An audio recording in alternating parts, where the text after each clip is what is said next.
নমস্কার, স্পটার নিউজে আপনাদের স্বাগত। আমি আছি দেবাশিস মুখার্জির সঙ্গে। দেবাশিস মুখার্জি নতুন করে পরিচয় দেওয়ার কিছু নেই। দেবাশিসদার সাথে কথা বলবো বছরের প্রথম দিনে। এই মুহূর্তে সবচেয়ে বড় যে হট টপিক বাংলার ফুটবলে চলছে, বাংলা সন্তোষ জয়ের পাশাপাশি যে 11 তারিখের ম্যাচটি শেষ পর্যন্ত কোথায় হবে। এফএসডিএল কর্তৃপক্ষ জানিয়ে দিয়েছে ম্যাচটি 11 তারিখেই হবে। কোথায় হবে তিনটি অপশান আছে। আজকে দুপুরবেলা 1 জানুয়ারি দুপুরবেলায় একবার চেষ্টা করেছে মোহনবাগান টিম ম্যানেজমেন্ট পুনর্বিবেচনা যাতে করে রাজ্য সরকার, কোথাও একটা চেষ্টা হচ্ছে।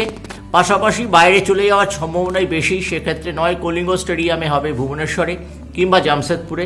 জামশেদপুরের নামটা এই জন্যই আসছে কেন জামশেদপুর এফসির বিরুদ্ধে আয়ো ম্যাচই আছে 18 তারিখ, 17 তারিখ মোহনবাগান খেলবে ওখানে। দেবাশিস, ম্যাচ বাইরে গেলে কোন দলের লাভ? দেখো, মোহনবাগান ইস্টবেঙ্গল ম্যাচ যদি কলকাতায় হয়, আমরা যখন খেলেছি বা তারপরেও কিছুদিন যখন মোহনবাগান ইস্টবেঙ্গল খেলা হয়েছে, দুটো টিমেরই অ্যাডভান্টেজ ছিল। অ্যাডভান্টেজ বলো ডিসঅ্যাডভান্টেজ বলো, দুটোই ছিল। সমান ছিল, 50-50 তোমার চান্স থাকতো, 50-50 স্পেকটেটার থাকতো, দর্শক থাকতো। এটা সবাই এখানেই খেলতে চাইতো। কিন্তু অনেক সময় আবার যে টিম একটু কমা থাকে, যার চান্সটা কম থাকে এই ম্যাচে পারফরমেন্সের দিক দিয়ে দেখতে গেলে, তার কিন্তু তখন এই কলকাতায় খেলা, নিজের হোম গ্রাউন্ডে খেলা একটা প্রেশার থাকতো। কেন দর্শকরা এগেনস্টে চলে যাবে। বা আমি ধরে নিলাম ইস্টবেঙ্গল এই মুহূর্তে সেই জায়গায় নেই,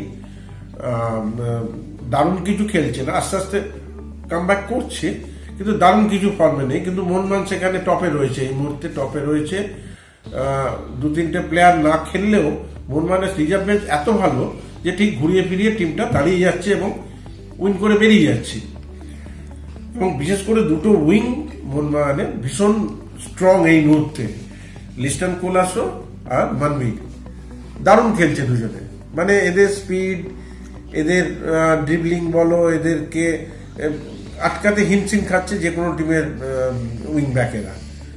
তো এখানে ইস্টবেঙ্গল কিন্তু একটু ব্যাকফুটে এই জায়গাটা, যে এই প্রেসারটা দেখো, আমি বলছি পারফরমেন্স দেখে, এটা দিন হয়তো ইস্টবেঙ্গল দারুণ খেলে দিত, যারা খেললো ইস্টবেঙ্গলের দুটো সাইড ব্যাক দারুণ খেললো, ওদেরকে নড়তে দিল না। হতেও পারে, অনেক কিছু হতে পারে। বা এমনভাবে টিমটা সেট করলো যে 4টে হাফ রেখেছে, 4টে হাফের মধ্যে দুটো উইং হাফ নিচে নেমে খেললো একটু ডিফেন্সিভ ইয়েতে, তাতে ওদের অ্যাটাকটা বন্ধ করা যেত। স্যাক্রিফাইস করলো নিজেদের অ্যাটাক, হ্যাঁ, কাউন্টার অ্যাটাক খেলবে এটা। কিন্তু নর্মালি দেখতে গেলে কিন্তু ইস্টবেঙ্গল একটু ব্যাকফুট। ইস্টবেঙ্গল যদি এখানে না খেলে বাইরে খেলে, আমার মনে হয় ইস্টবেঙ্গলের অ্যাডভান্টেজটা বেশি। কেন এখানে যে প্রেসারে খেলবে, যদিও দেখো প্রেসারটা, আমি কি বলছি, প্রেসারটা আজকে আমি বাঙালি বলে প্রেসারটার কথা বলছি, আমরা বাংলায় আছি। কিন্তু আজ বাঙালি ছেলে কোথায়? সবই তো বাইরের ছেলে খেলছে, ফরেনার খেলছে। তাহলে প্রেসারটা তো বাঙালি হলে, যে আজকে এখানে দর্শকদের, আমি এখানে থাকি, এখানকার দর্শক, আমার অফিস, এখানকার যা কিছু চেনা জানা সব কিছু, প্রেসারটা আমাদের উপর আসবে সেটা। কিন্তু সেই প্রেসারটা তো প্লেয়ারদের মধ্যে নেই। কিন্তু প্লেয়ারদের শুধু প্রেসার দিয়ে তো এখানে হয় না। এখানে ব্যাপারটা হয়ে গিয়ে অফিসিয়াল থাকে, মেম্বার থাকে, টোটাল টিমের উপর এই প্রেসারটা থাকে।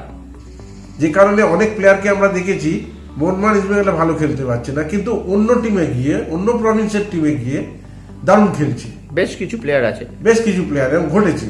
সেটা কেন? যে এখানে প্রেসারটা বেশি, মানে চাহিদাটা বেশি, যে জিততেই হবে, প্রত্যেক ম্যাচ জিততেই হবে। এবার না জিতলেই দর্শকদের কটূক্তি, নানা রকম কথাবার্তা। যে কারণে যে টিম একটু কমা থাকে তার বাইরে খেলাটা অ্যাডভান্টেজ, বরঞ্চ মোহনবাগানের খেলাটা ডিসঅ্যাডভান্টেজ বাইরে খেললে। কেন মোহনবাগান এই মুহূর্তে দারুণ জায়গায় আছে এবং প্রচুর দর্শক মোহনবাগানে, প্রচুর দর্শক মানে ওই 30-35-এর বেশি তো হচ্ছে না, প্রচুর দর্শক, ওই ম্যাক্সিমামটা মোহনবাগানের দিকে। তাদের একটা সাপোর্টটা দরকার লাগে, সেটা বাঙালি হোক আর নাই হোক। কানে একটা আওয়াজ যে প্লেয়ারদের যারা খেলছে, এই আওয়াজটা ভীষণভাবে মোটিভেট করে। তো সেটাও একটা প্লাস পয়েন্ট। সেটা মোহনবাগানের এই জায়গাটা থেকে বাইরে খেললে মোহনবাগানের একটা ডিসঅ্যাডভান্টেজ। তবে সবার উপরে হচ্ছে অল আর প্রফেশনাল, টিমও প্রফেশনাল, প্লেয়াররা প্রফেশনাল। কোথায় খেলা হচ্ছে মানে ওটা ম্যাটার করা উচিত নয়। খেলার মধ্যে ঢুকে গেলে ম্যাচ 50-50, খেলার মধ্যে ঢুকে ম্যাচ 50-50। ইস্টবেঙ্গলে যে ফরওয়ার্ড লাইন ভালো নয় তা নয়, যথেষ্ট ভালো খেলছে। বিশেষ করে পিবি বিষ্ণু আছে, মহেশ আছে, ক্লিন্টন ডিসিলভা সেই জায়গায় এখনো লাস্ট 2 বছরের যা পারফরমেন্স ছিল ক্লিন্টন সিলভা সেই জায়গায় নেই। দিয়ামান তাকোসও সেই একই অবস্থা। মানে যে কারণে এদের আনা হয়েছিল সেই পারফরমেন্সটা আমরা এখনো 13টা ম্যাচ বোধহয় হয়ে গেল, সেই পারফরমেন্সটা আমরা এখনো দূর থেকে পেলাম না। যদিও বেটার লাস্ট ইয়ার খেলেছে বলে ওদের আনা হয়েছে। ওই আশা করবো যে কোনো দিন টিমটা দারুণভাবে ঘুরে যাবে, দারুণভাবে ঘুরে যাবে। আর মনময় ইস্টবেঙ্গল ম্যাচ আমরা বলে এসেছি 50-50 সবসময় হয়, এটা আমাদের মানসিকতায়। তখন এই টিমে 10টা বাঙালি খেলতো, ওইদিকে 10টা বাঙালি খেলতো, প্রেসার থাকতো, অফিসের প্রেসার, বাড়ির প্রেসার, পাড়ার প্রেসার, এই প্রেসার গুলোর উপর ডিপেন্ড করতো অনেক কিছু। কিন্তু এখন তো সেটা নেই, এখন নর্মাল হয়ে গেছে। আমরা এটাকে দারুণভাবে ডার্বি অমুক তমুক করছি, বা তোমার অনলাইনে এখন অনেক কিছু হচ্ছে, এটা নিয়ে নানা রকম হচ্ছে। কিন্তু আলটিমেটলি ম্যাচটা কিন্তু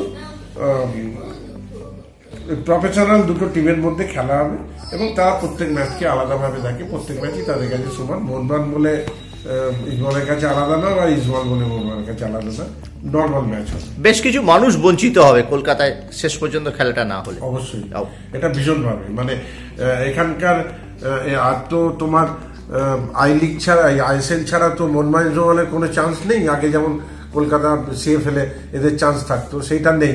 এই সারা বছরে 2টো ম্যাচ, এই সেই 2টো ম্যাচের উপর দিয়ে একটা ম্যাচ যদি সরে যায় তাহলে এরা আমাদের কলকাতার দর্শকরা ডিপ্রাইভ হবে।